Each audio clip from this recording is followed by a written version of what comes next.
In this video, I'm going to show you how to replace the charging port on the iPhone 8. Begin by powering down the device, then take a pentalobe screwdriver and remove the two bottom screws either side of the charging port.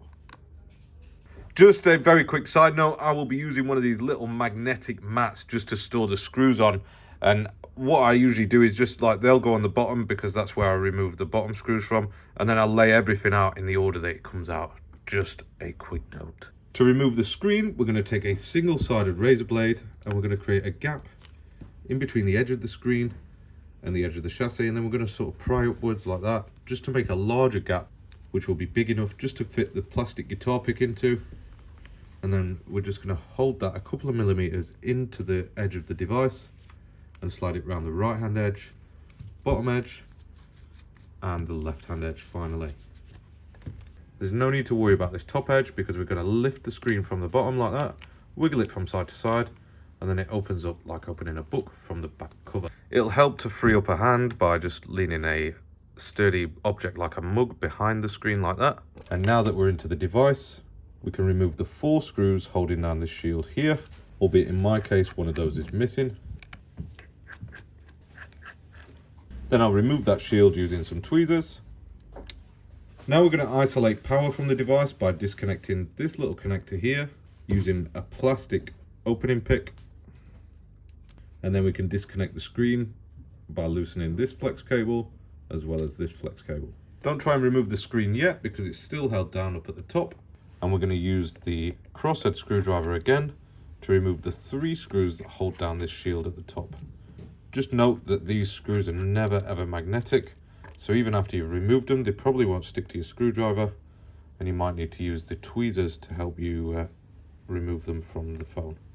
Now we can remove that shield using our tweezers, and then use the plastic spudger to disconnect this flex cable here. That'll allow us to remove the screen now, and we'll store that to one side for later. Now we're going to be concentrating on this bottom area of the phone, and we'll start off by removing this loudspeaker in the bottom right corner. You're going to need a standoff screwdriver first to remove this screw in the bottom left of the logic board, and then it'll be a good idea to disconnect the rest of the flex cables in this bottom area that are still attached. You'll also need to remove the SIM tray and push back this little pin to make sure that it's sat into the housing and not obstructing the board from being lifted. Now there's one crosshead screw in the top right of the loudspeaker, followed by another crosshead in the bottom right. This little backwards L-shaped bracket is held down by 2 crosshead screws either side of the lightning connector and 1 tri-wing screw at the top right of the Taptic engine. Remove all 3 of those, then lift the shield. Storing that safely for later will allow us now to get some tweezers underneath this loudspeaker and sort of slide it out from the side. You see there's this bracket here what holds it down. The motherboard and battery is always in the way, but if you pull it right, it'll just pop out just like that one did.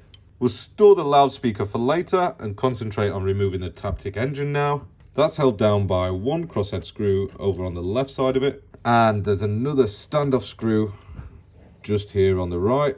Now looking at this little coaxial cable here, we need to disconnect that. That's then stuck to the top of the flex cable for the Taptic engine, which we can disconnect here, lift up the Taptic engine and remove it. There are 2 crosshead screws holding down this little plastic bracket at the bottom left of the phone. Remove those 2, then use your tweezers to remove the little black plastic thing, and that'll allow you to remove 1 more crosshead screw that's hiding underneath that plastic thing that we just removed. We've now got 2 crosshead screws either side of the lightning connector just here and here, and then the final 2 can only be found when you stand the phone on its edge like that, and you have to sort of put the screwdriver in at an angle to remove the 2. Don't miss that step. I've seen that been done before, and it's quite confusing when your charge port won't come out. Some people like to use heat to remove these. However, I find that a few drops of isopropyl alcohol around the edges of the flex cable here will soak underneath the adhesive, allowing you to remove this quite easily with a set of sharp tweezers. Starting here, you can just get the tweezers underneath and start lifting up gently and sort of prying it out. You might notice like this bit here the microphone should just detach there and not bring that plastic with it. So I'm going to just remove that, get the microphone off that bit, and then make sure that the plastic gets reinstalled, because we're going to need that attached for later. That just goes in there like that. Same on this side. If you want to avoid it coming out, you can get the microphone off first, out of the way like that, and then pull it out. This part here is stuck down much more than the rest of it, so once you've got it lifted up a little bit, add a few drops of isopropyl alcohol underneath it, and that should soften it up, allowing you to lift it out quite easily. Now I'm going to just lift it and wiggle it at the same time until it loosens fully from underneath the logic board. I'll then lift up the battery connector a little bit so it's out of the way, and I can just slide that out from underneath the logic board without actually having to remove this. You might see on other guides that it tells you to remove the logic board. As long as you're not like wrenching this out of the thing and it just lifts up a little bit, you're not going to cause any damage to the logic board just lifting it up a little bit like that. We can now get our new part, which in our case is a pulled genuine charging port, albeit a slightly different colour on the actual connector there. That won't affect its use. What is important, however, is that it's a pulled genuine part, just because the aftermarket ones are always garbage. Now, first of all, they always come, all the new ones will come with some plastic film on the back with new adhesive on. Just remove the films. It'll really help you if you add a few drops of isopropyl alcohol onto this back part here. We can also bend over the flex a little bit just here, and then we're going to slide this underneath, sort of threading it through where there's any standoff posts underneath the logic board. We just got to thread it through, lifting it up only slightly until eventually it goes in like that. And then a really important tip here, connect it right now, no later. Right, the rest of it, it doesn't matter, as long as you connect that there and then. The reason why we connect it there is because it's very easy to connect everything up here, only to realize that it's slightly out of line on the top and it will never ever sit in properly. So connect it now and then worry about lining everything else up. That bit's easy. That bit gets hard if it's not lined up properly in the first place. So now that that's connected and in line, we're going to start realigning this charging port first, as well as these microphones, which we'll just handle with the sharp tweezers, making sure that they sit into those little grooves that are designed for them here and here. This part of the flex gets tucked underneath the loudspeaker bit, and then that wants to be folded over, connected to the grounding point on the chassis. And we'll realign this microphone now. Now, if you're confident in putting this back together, you might as well finish the video now. However, I am going to run you through screw by screw, reinstalling these, starting with the last two that we removed, which were these two bottom screws just here either side of the lightning connector when you stand the phone up. So get those two back in first, and if we break it down into sections, it really becomes quite easy. So we're going to concentrate on this little bit here now. So there's one screw what's hidden underneath that little plastic shield, then the plastic shield goes on like that, and the longer of the two screws goes in this part here, whilst the shorter of the two goes in here. Can you see how there's a little grounding thing here?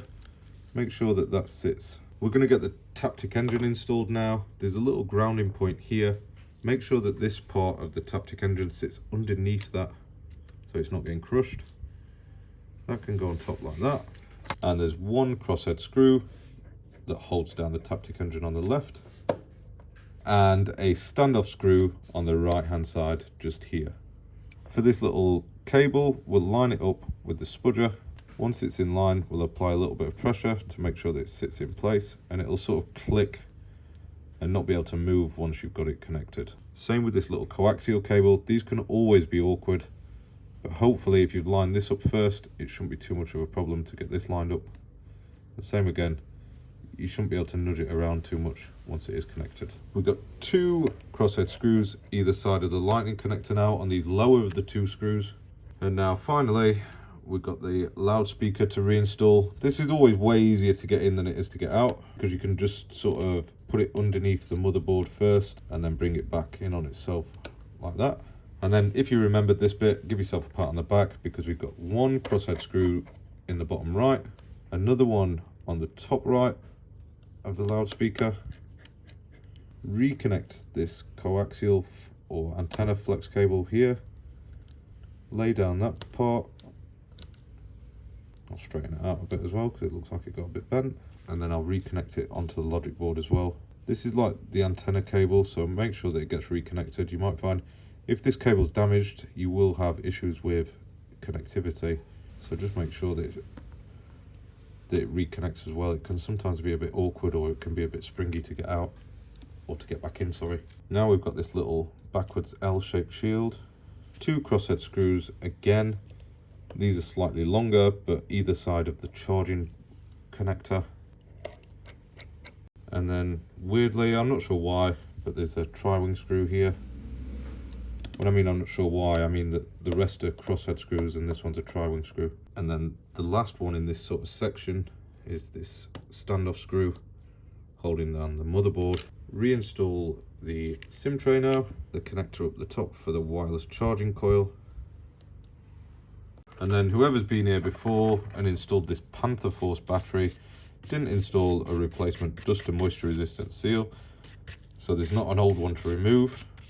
There is a bit of dust and grime though, so I'll just use the brush with a little bit of isopropyl alcohol on there to clean that up. Once that's clean, it'll create a surface what's suitable to stick a new dust and moisture resistant seal onto. Line that up in the top left first, and then it should line up around the rest of the device. Peel off that top layer, and now we can reattach the screen. At this point you want to make sure that you've not reconnected the battery for whatever reason, and then we can offer up this connector first, followed by this one. Pop the weighted object behind the screen again. A mug always works, especially if it's an eye doctor one. Then we can reattach this top cable. It's easiest if you use the tweezers just to help you guide it in, that one, just because it's awkward. And then we got this shield on top, followed by the 3 crosshead screws that hold that down. Remember, these are never magnetic and I hate them. Finally, we can reconnect the battery, realign the shield on the top here, and then we got the 4 crosshead screws that hold this one down. Just remember that the 2 longer screws are here and here, and the smaller 2 are this one here, and then we'll find a replacement because it didn't have it in, so that one will do just there. Now we'll peel off that top layer from the dust and moisture resistant seal. The tweezers can help keep that in place if it's lifting slightly. Close up the phone and then reattach the screen in the top here. Just make sure when you're connecting this side that the screen connector doesn't get caught in the chassis or in between the screen and the chassis. Give it a squeeze there, and you can now reinstall the 2 pentalobe screws. One of the most important tests is obviously to find out if it's charging, but also if the connection of the cable will prompt the device to boot. So go ahead and plug in the device, and hopefully you'll find that you get an Apple logo at this point. Then once the device turns on, we need to check that vibration is good, both the microphones are working as they should, obviously the loudspeaker needs to work. Connectivity is controlled by that little coaxial cable down the bottom as well. So we've got a little bit of testing to do once it turns on. But I'm just going to end the video here. Thank you for watching and see you next time.